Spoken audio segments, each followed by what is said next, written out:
Once, upon a midnight dreary, while I pondered weak and weary over many a quaint and curious volume of forgotten lore, while I nodded, nearly napping, suddenly there came a tapping, as of someone gently rapping at my chamber door. "'Tis some visitor," I muttered, tapping at my chamber door. Only this, and nothing more. Distinctly I remember it was in the bleak December, and each separate dying ember wrought its ghost upon the floor. Eagerly I wished the morrow. Vainly I had sought to borrow from my books surcease of sorrow for the lost Lenore, for the rare and radiant maiden whom the angels name Lenore, nameless here, forevermore. And the silken, sad, uncertain rustling of each purple curtain thrilled me, filled me with fantastic terrors never felt before, so that now, to still the beating of my heart, I stood repeating, "'Tis some visitor entreating entrance at my chamber door, some late visitor entreating entrance at my chamber door. This it is, and nothing more." Presently, my soul grew stronger. Hesitating then no longer, "Sir," said I, "or madam, truly your forgiveness I implore, but the fact is I was napping. And so gently you came rapping, and so faintly you came tapping at my chamber door, that I scarce was sure I heard you. Here, I opened wide the door. Darkness there. Nothing more. Deep into that darkness peering. Long I stood there wondering, fearing, doubting, dreaming dreams no mortal ever dared to dream before, but the silence was unbroken. The stillness gave no token, and the only word there spoken was the whispered word, "Lenore." This I whispered, and an echo murmured back the word, "Lenore." Merely this, nothing more.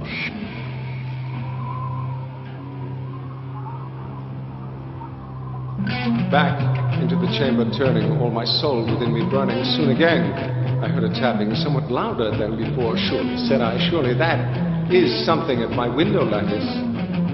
Let me see then what thereat is, and this mystery explore. Let my heart be still a moment, and this mystery explore. 'Tis the wind, and nothing more." Open here I flung the shutter, when, with many a flirt and flutter, in there stepped a stately raven of the saintly days of yore. Not the least obeisance made he, not a minute stopped or stayed he, but with mien of lord or lady perched above my chamber door, perched upon a bust of Pallas, just above my chamber door, perched and sat, nothing more. Then, this ebony bird beguiling my sad fancy into smiling, by the grave and stirred decorum of the countenance it wore. "Though thy crest be shorn and shaven, thou," I said, "art sure no craven, ghastly, grim, and ancient raven, wandering from the nightly shore. Tell me what thy lordly name is on the night's Plutonian shore." Quoth the raven, "Much I marvel this ungainly fowl to hear discourse so plainly, though its answer little meaning, little relevancy bore, for we cannot help agreeing that no living human being ever yet was blessed with seeing bird above his chamber door, bird or beast, upon the sculptured bust, upon his chamber door, with such a name as Nevermore." But the raven, sitting lonely on the pallid bust, spoke only that one word, as if his soul in that one word he did outpour. Nothing farther than he uttered, not a feather than he fluttered, till I scarcely more than muttered, "Other friends have flown before. On the morrow he will leave me, as my hopes have flown before." Then the bird said,